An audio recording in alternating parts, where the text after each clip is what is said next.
images for tasks. Before we can run tasks using the Docker operator, we need to build any required Docker images for the various tasks. To build an image for any given task, we need to determine exactly which software and corresponding dependencies are required to execute the task. Once this is clear, we can start creating a Docker file, together with any supporting files, and use docker build to actually create the required image. As an example, let's look at the first task in our movie recommender DAG, the task for fetching ratings, figure 10.1. This task needs to contact an external API to fetch movie ratings from users for a given range of dates, so that we can use these ratings as input for our recommender model in the next task. To be able to run this process within a container, we first need to convert the code we wrote for fetching ratings in Chapter 8 into a script that can be easily run inside the container. The first step toward building this script is using a small scaffold to create a CLI script in Python, which we can then fill in with the required functionality. Using the popular Click Python library, such a scaffold could look something like listing 10.10. Footnote 5. You can, of course, also use the built-in argparse library, but we personally quite like the brevity of the Click library's API for building CLI applications. In this scaffold, we define one function, main, which is executed when our script runs and should therefore implement our rating fetching functionality. We also use the click.command decorator to convert the main function into a click CLI command, which will take care of parsing any arguments from the command line and presenting useful feedback to the user. The click.option decorators are used to tell the Click library which arguments our CLI should accept and what types of values to expect. The nice thing about this is that Click will also handle parsing and validating arguments for us, so we don't have to handle this type of logic ourselves.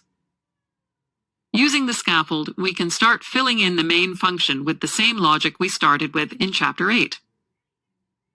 Footnote 6. Code is adapted from the Python operator-based example we started with in Chapter 8.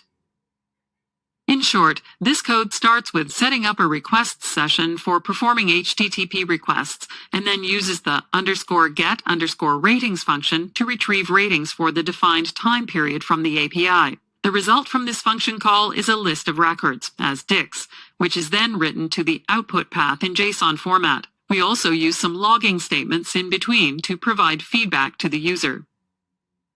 Footnote 7. The _get_ratings function is omitted here for brevity, but is available in the source code accompanying this book.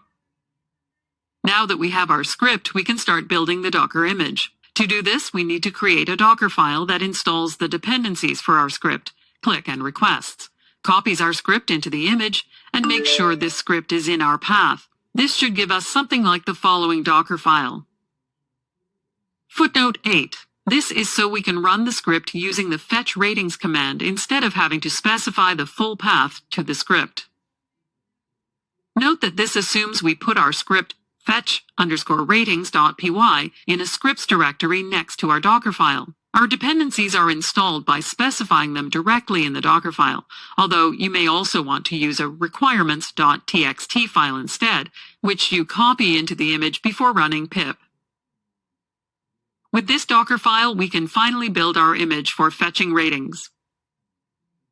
To test the built image, we can try executing it with docker run. This command should print the help message from our script, which looks something like this. This means that we now have a container image for our first task. We can use a similar approach to build different images for each of the other tasks as well. Depending on the amount of shared code, you may also want to create images that are shared between tasks, but that can run with different arguments or even with different scripts. How you organize this is up to you. Section 10.4.3. Building a DAG with Docker tasks. Now that we know how to build Docker images for each of our tasks, we can start building the DAG for running the Docker tasks. The process for building such a Docker-based DAG is relatively simple. We only need to replace our existing tasks with Docker operators and make sure that each Docker operator runs its task with the correct arguments. We also need to think about how to exchange data between tasks, as the Docker container's file systems will not exist past the duration of the task. Starting with the fetching of the ratings, the first part of our DAG is simply a Docker operator that calls the fetch-ratings script inside the manning-airflow/movielens-fetch container, which we built in the previous section. When running the container from the operator, make sure to include arguments that tell the operator how to connect to the MovieLens API, host, user, password, which range of dates to fetch ratings for, start_date/end_date, and where to write the retrieved ratings to, output_path. We also tell Docker to mount a host file system path into the container under /data so that we can persist the fetched ratings outside the container. Additionally, we tell Docker to run the container on a specific Docker network called Airflow, which is where our MovieLens API container is running if you're using our docker-compose templates to run Airflow. Footnote 9. We won't go any deeper into Docker networking here, as it's a bit of an implementation detail. You wouldn't need to configure networking if you were accessing an API on the internet. If you're interested, check out Docker networking in a good Docker book or online documentation. For our second movie ranking task, we can follow a similar approach to build a Docker container for the task, which we can then run using the Docker operator. Here you can also see one of the big advantages of using the Docker operator. Even though these tasks do different things, the interface for running the tasks is the same, save for the command arguments that are passed to the container. As such, this task now runs the rank-movies command inside the manning-airflow/movielens-ranking image, making sure to read and write data to the same host path mount as the previous task. This allows the ranking task to read the output from the fetch_ratings task and persist the ranked movies in the same directory structure. Now that we have our first two tasks in the DAG, we can try running it from within Airflow. To do so, open the Airflow web UI and activate the DAG. After waiting for it to finish running, you should see a couple of successful runs for the past few days. Figure 10.8. Footnote 10. We'll leave the third task of loading recommendations into a database as an exercise. You can check the result of the run by clicking on the task and then opening the logs by clicking on View Logs. For the fetch_ratings task, this should show something like the following log entries, in which you can see that the Docker operator started our image and logged the output logs from the container. You can also check the output files from the DAG run by looking at the output files, which, in our example, were written to the /tmp/airflow/data directory on the Docker host.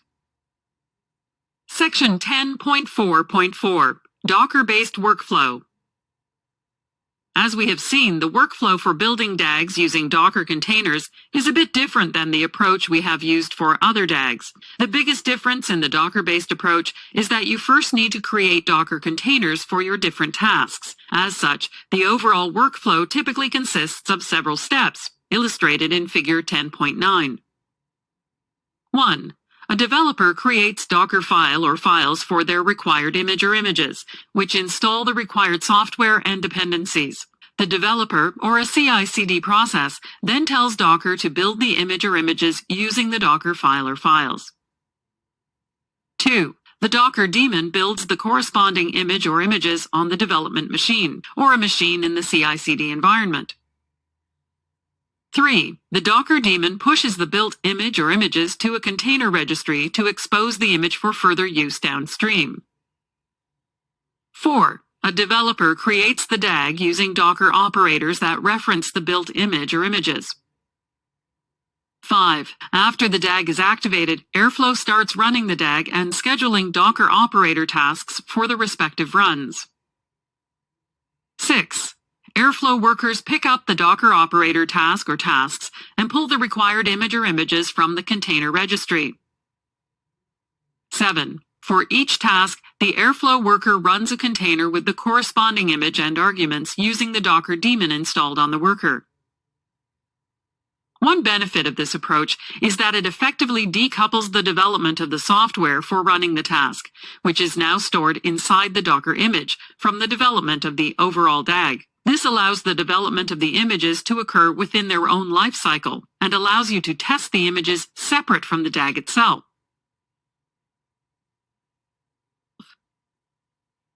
Section 10.5, Running Tasks in Kubernetes.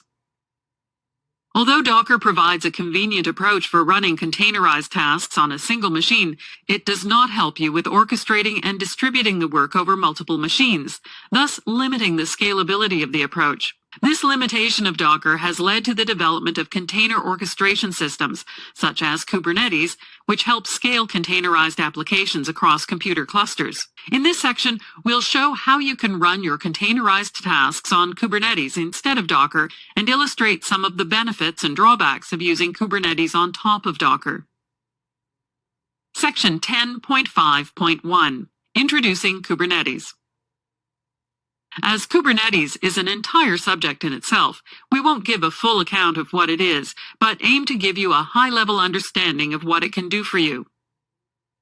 Footnote 11. For a full overview of Kubernetes, we recommend you read a comprehensive book on the subject, such as Kubernetes in Action by Marco Luksha, Manning, 2018. Kubernetes is an open-source container orchestration platform that focuses on the deployment, scaling, and management of containerized applications. Compared to the more vanilla Docker, Kubernetes helps you scale your containers by managing their deployment across multiple worker nodes, while also taking things like required resources, CPU and/or memory, storage, and special hardware requirements, for example, GPU access, into account when scheduling containers onto nodes. Kubernetes is essentially organized into two main components, the Kubernetes master or control plane and the nodes, figure 10.10. The Kubernetes master is responsible for running many of the different components, including the API server, the scheduler, and other services responsible for managing deployments, storage, and so on. The Kubernetes API server is used by clients such as kubectl, Kubernetes main CLI interface, or the Kubernetes Python SDK to query Kubernetes and run commands to initiate deployments. This makes the Kubernetes master the main contact point for managing your containerized applications on a Kubernetes cluster.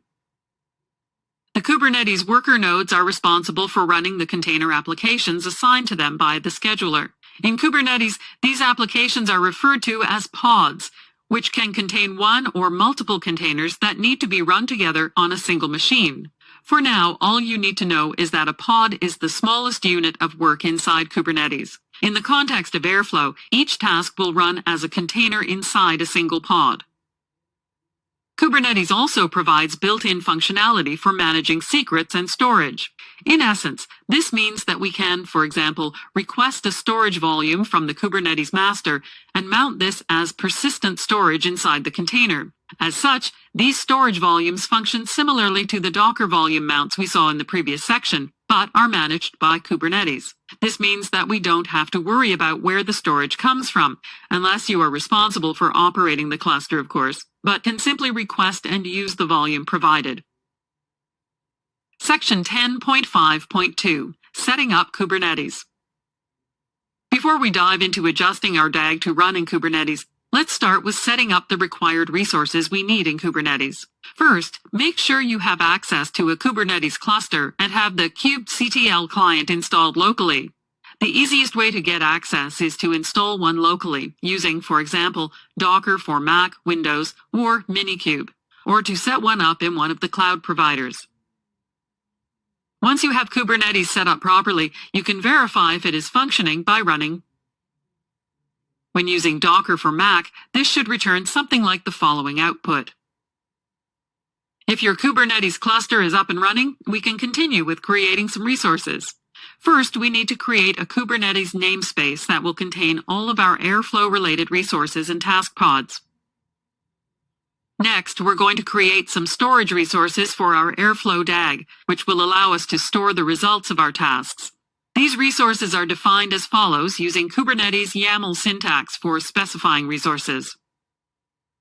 In essence, this specification defines two resources used for storage. The first is a Kubernetes volume, and the second is a storage claim, which essentially tells Kubernetes that we need some storage to be used for our containers. This claim can be used by any of the Kubernetes pods run by Airflow to store data, as we'll see in the next section. Using this YAML, we can create the required storage resources. We also need to create a deployment of our MovieLens API, which we will be querying using our DAG. The following YAML allows us to create deployment and service resources for the MovieLens API, which tell Kubernetes how to start running our API service.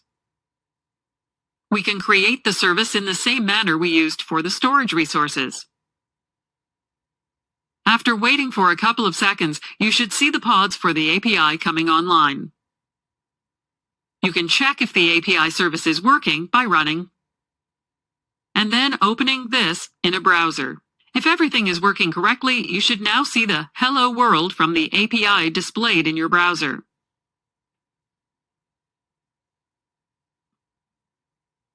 Section 10.5.3, Using the Kubernetes Pod Operator. After creating the required Kubernetes resources, we can now start adjusting our Docker-based recommender DAG to use the Kubernetes cluster instead of Docker. To start running our tasks on Kubernetes, we need to replace our Docker operators with instances of the Kubernetes Pod Operator, which are available in the Apache Airflow Providers CNCF Kubernetes Providers package. As the name implies, the Kubernetes Pod Operator runs tasks within pods on a Kubernetes cluster. The basic API of the operator is as follows. Footnote 12. For Airflow 1.10.x, you can install the Kubernetes Pod Operator using the Apache Airflow Backport Providers CNCF Kubernetes Backport package. Similar to the Docker operator, the first few arguments tell the Kubernetes Pod Operator how to run our task as a container. The image argument tells Kubernetes which Docker image to use, while the CMDS and arguments parameters define which executable to run, fetch ratings, and which arguments to pass to the executable. The remaining arguments tell Kubernetes which cluster to use, cluster_context, in which namespace to run the pod, namespace, and what name to use for the container, name. We also supply two extra arguments, volumes and volume_mounts, which specify how the volumes we created in the previous section should be mounted into the tasks in the Kubernetes pod. These configuration values are created using two config classes from the Kubernetes Python SDK, v1 volume and v1 volume mount. Here, we first create a v1 volume configuration object, which references the persistent volume claim data-volume, which we created as a Kubernetes resource in the previous section. Next, we create a v1 volume mount configuration object, which refers to the volume configuration we just created, data-volume, and specifies where this volume should be mounted in the pod's container. These configuration objects can then be passed to the Kubernetes pod operators using the volumes and volume_mounts arguments. Now the only thing remaining is to create a second task for the movie ranking task. Then we tie all this together into the final DAG. After finishing the DAG, we can start running it by enabling it from the Airflow web UI. After waiting a few moments, we should see Airflow starting to schedule and run our tasks, figure 10.11. For more detail, you can open the log of an individual task instance by clicking on the task and then clicking View Logs. This shows you the output of the task, which should look something like this. Section 10.5.4, Diagnosing Kubernetes-related issues. If you're unlucky, you may see that your tasks get stuck in the running state instead of finishing correctly. This usually happens because Kubernetes is unable to schedule the task's pod, which means that the pod will be stuck in the pending state rather than running on the cluster. To check if this is indeed the case, you can look at the logs of the corresponding task or tasks, which can tell you more about the state of the pods on the cluster. Here, you can see that the pods are indeed still pending on the cluster. To diagnose the underlying issue, you can look up the task pods using. Once you have identified the name of the corresponding pod, you can ask Kubernetes for more details on the state of the pod using the describe subcommand in kubectl. This command produces a great amount of detail about the corresponding pod, including recent events, in the Events section shown. Here, we can see that our pod was not being scheduled because the required persistent volume claim was not created properly. To fix this, we can try fixing the resources by properly applying our resource specification, which we probably forgot to do, and then checking for new events.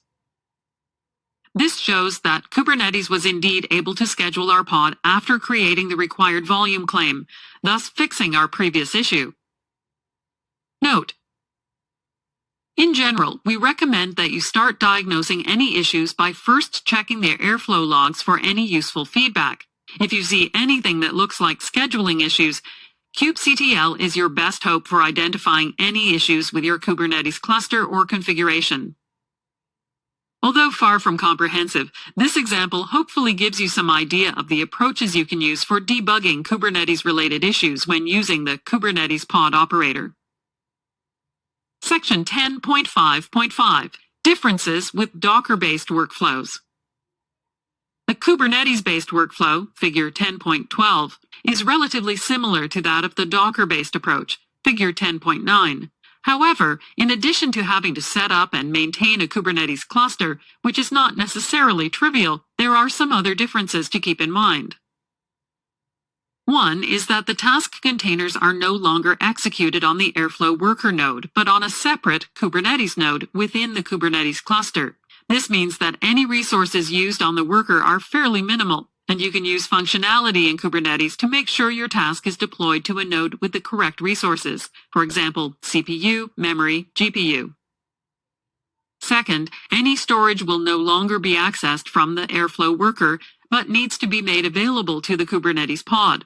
Typically, this means using storage provided via Kubernetes, as we have shown with Kubernetes volumes and storage claims. However, you can also use different types of network, cloud storage, as long as the pod has the appropriate access to the storage.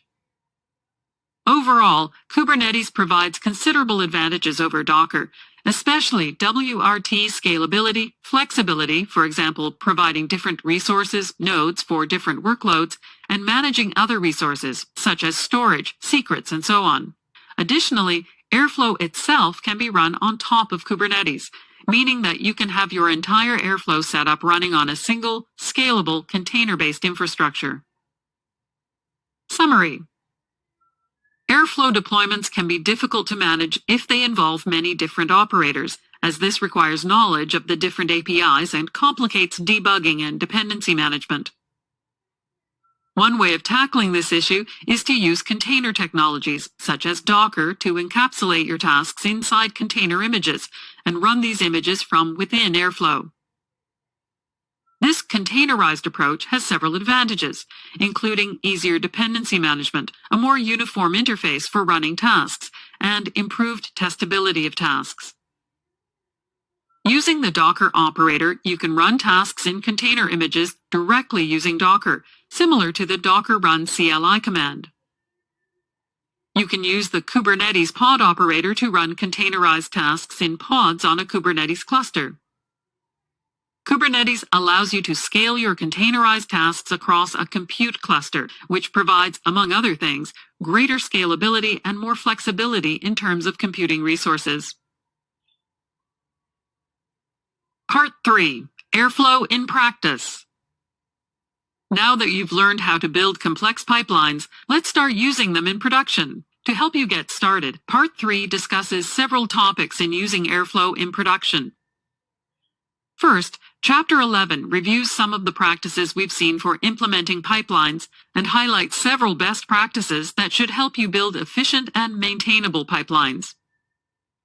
Chapter 12 and 13 dive into details to consider for running Airflow in a production setting. Chapter 12 describes how to deploy Airflow, touching on topics such as architectures for scaling Airflow, monitoring, logging, and alerting. Chapter 13 focuses specifically on securing Airflow to avoid unwanted access and minimizing the impact of security breaches.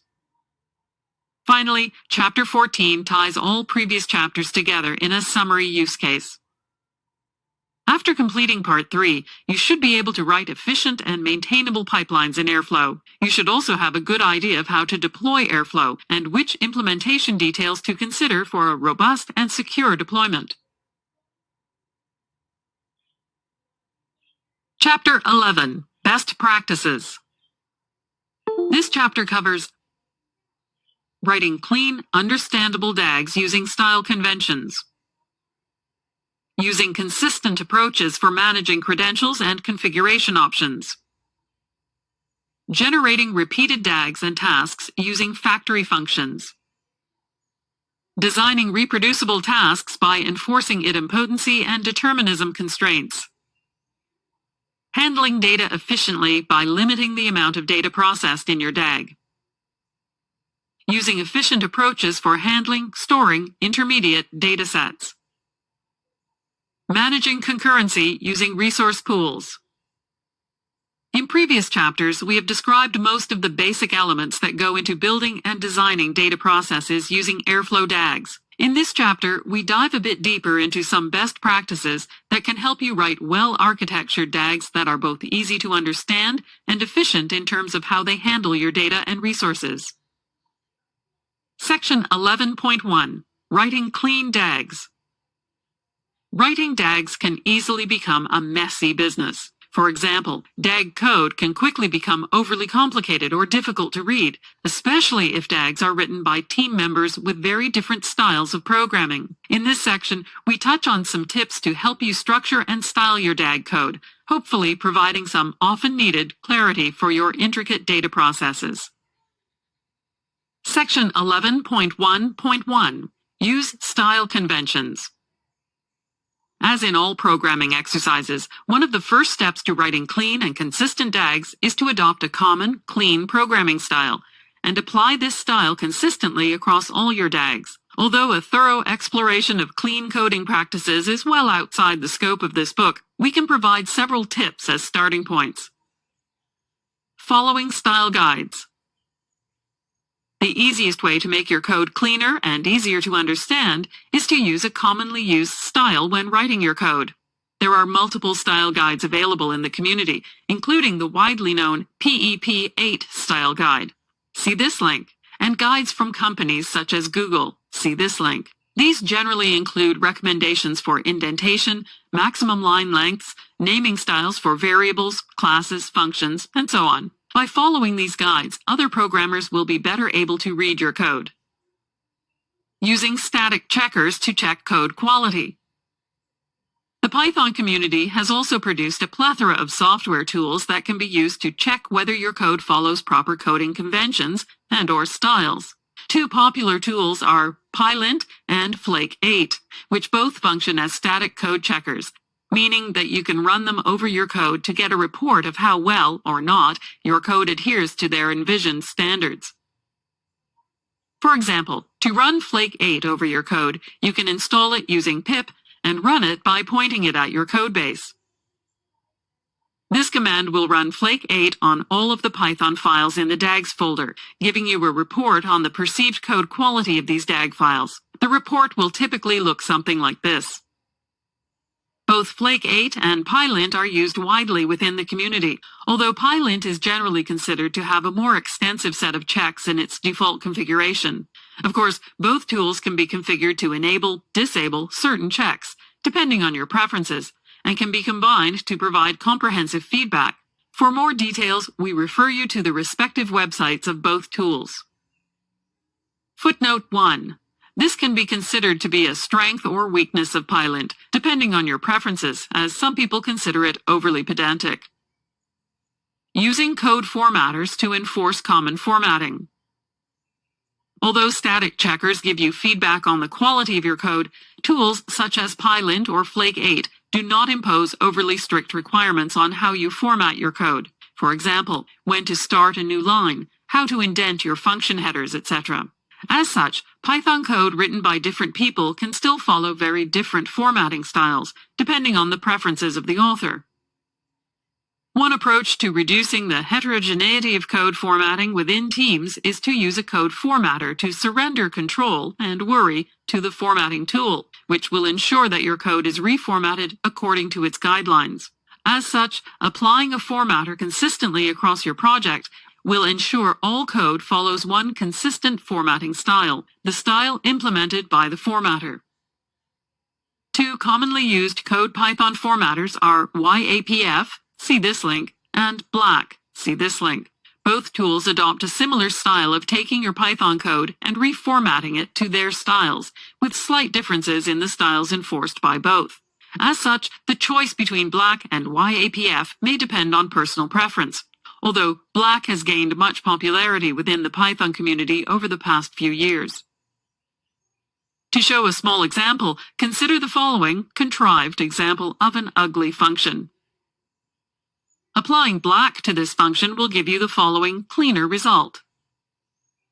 To run Black yourself, install it using pip and apply it to your Python files using the following. This should give you something like the following output, indicating whether Black reformatted any Python files for you. Note that you can also perform a dry run of Black using the -- check flag, which will cause Black to indicate only whether it would reformat any files, rather than doing any actual reformatting. Many editors, such as Visual Studio Code, PyCharm, support integration with these tools, allowing you to reformat your code from within your editor. For details on how to configure this type of integration, see the documentation of the respective editor. Airflow-specific style conventions. It's also a good idea to agree on style conventions for your Airflow code, particularly in cases where Airflow provides multiple ways to achieve the same results. For example, Airflow provides 2 different styles for defining DAGs. In principle, both these DAG definitions do the same thing, meaning that there is no real reason to choose one over the other, outside of style preferences. However, within your team, it may be a good idea to choose one of the 2 styles and follow them throughout your codebase, keeping things more consistent and understandable. This consistency is even more important when defining dependencies between tasks, as Airflow provides several different ways for defining the same task dependency. Although these different definitions have their own merits, combining different styles of dependency definitions within a single DAG can be confusing. As such, your code will generally be more readable if you stick to a single style for defining dependencies across tasks. As before, we don't necessarily have a clear preference for any given style. Just make sure you pick one that you and your team like and apply it consistently.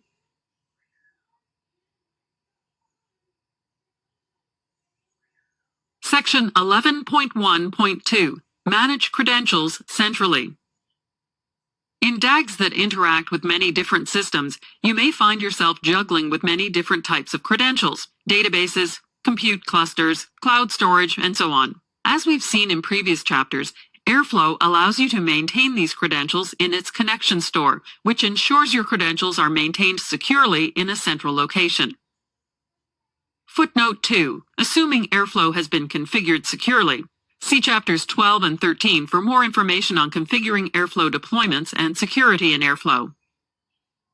Although the connection store is the easiest place to store credentials for built-in operators, it can be tempting to store secrets for your custom Python operator functions and other functions in less secure places for ease of accessibility. For example, we have seen quite a few DAG implementations with security keys hard-coded into the DAG itself or in external configuration files.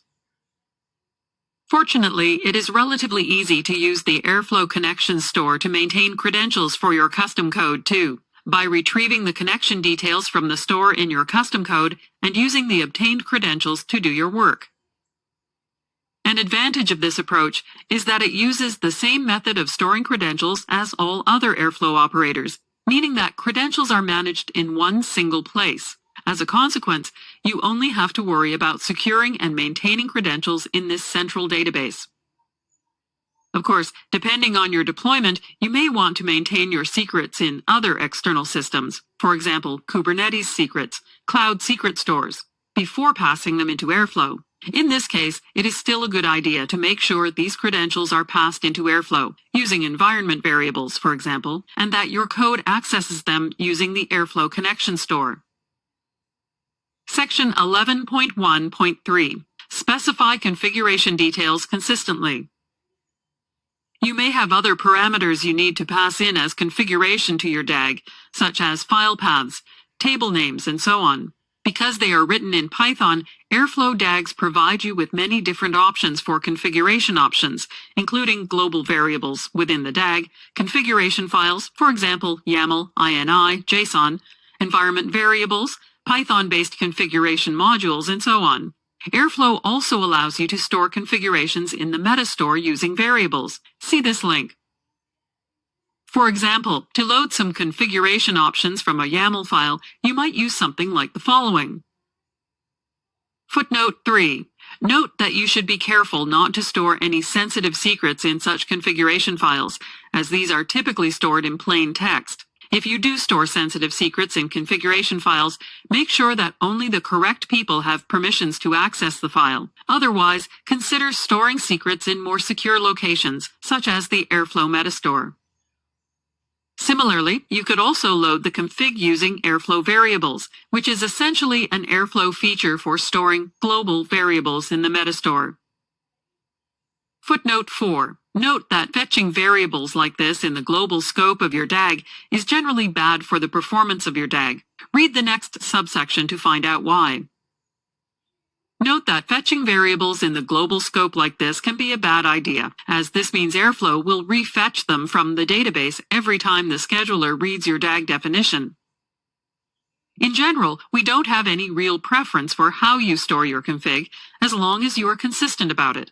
For example, if you store your configuration for one DAG as a YAML file, it makes sense to follow the same convention for other DAGs as well. For configuration that is shared across DAGs, it is highly recommended to specify the configuration values in a single location, for example, a shared YAML file, following the DRY, don't repeat yourself, principle. This way, you will be less likely to run into issues where you change a configuration parameter in one place and forget to change it in another. Finally, it is good to realize that configuration options can be loaded in different contexts, depending on where they are referenced within your DAG. For example, if you load a config file in the main part of your DAG, as follows. The config.yaml file is loaded from the local file system of the machine or machines running the Airflow web server and/or scheduler. This means that both these machines should have access to the config file path. In contrast, you can also load the config file as a part of a Python task. In this case, the config file won't be loaded until your function is executed by an Airflow worker, meaning that the config is loaded in the context of the Airflow worker. Depending on how you set up your Airflow deployment, this may be an entirely different environment, with access to different file systems, etc., leading to erroneous results or failures. Similar situations may occur with other configuration approaches as well. You can avoid these types of situations by choosing one configuration approach that works well and sticking with it across DAGs.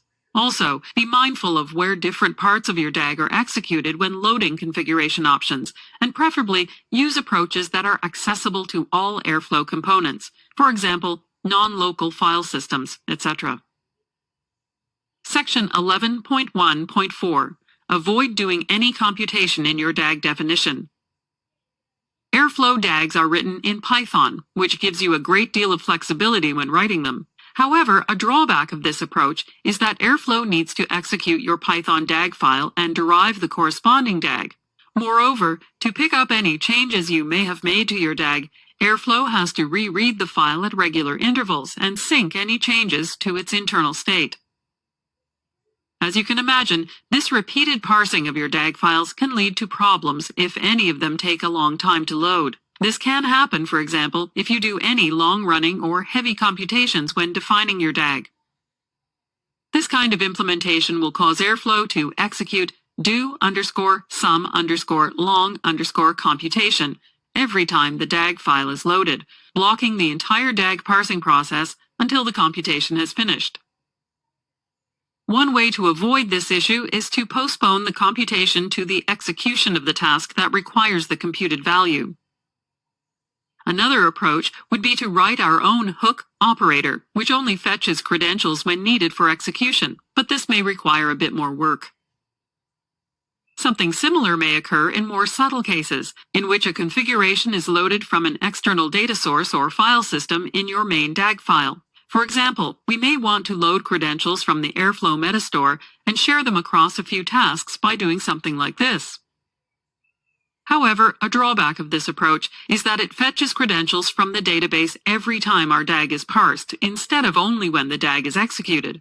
As such, we will see repeated queries every 30 seconds or so, depending on the Airflow config, against our database, simply for retrieving these credentials. These types of performance issues can generally be avoided by postponing the fetching of credentials to the execution of the task function. This way, credentials are only fetched when the task is actually executed, making our DAG much more efficient. This type of computation creep, in which you accidentally include computations in your DAG definitions, can be subtle and requires some vigilance to avoid. Also, some cases may be worse than others.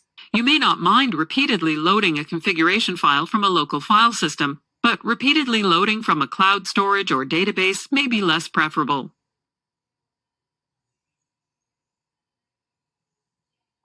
Section 11.1.5. Use factories to generate common patterns. In some cases, you may find yourself writing variations of the same DAG over and over again. This often occurs in situations where you are ingesting data from related data sources, with only small variations in source paths and any transformations applied to the data. Similarly, you may have common data processes within your company that require many of the same steps, transformations, and as a result, are repeated across many different DAGs. One effective way to speed up the process of generating these common DAG structures is to write a factory function. The idea behind such a function is that it takes any required configuration for the respective steps and generates the corresponding DAG or set of tasks, thus producing it like a factory. For example, if we have a common process that involves fetching some data from an external API and pre-processing this data using a given script, we could write a factory function that looks a bit like this. We could then use this factory function to ingest multiple data sets, like this. This should give us a DAG similar to the one in Figure 11.1. Of course, for independent datasets, it would probably not make sense to ingest the two in a single DAG. You can, however, easily split the tasks across multiple DAGs by calling the generate_tasks factory method from different DAG files. You can also write factory methods for generating entire DAGs, as shown in listing 11.25. This would allow you to generate a DAG using the following minimalistic DAG file.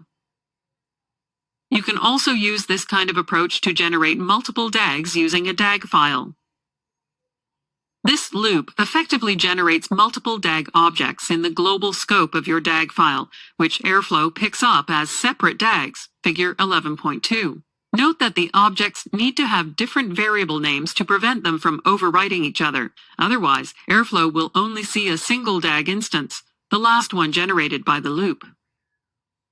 We recommend some caution when generating multiple DAGs from a single DAG file, as it can be confusing if you're not expecting it.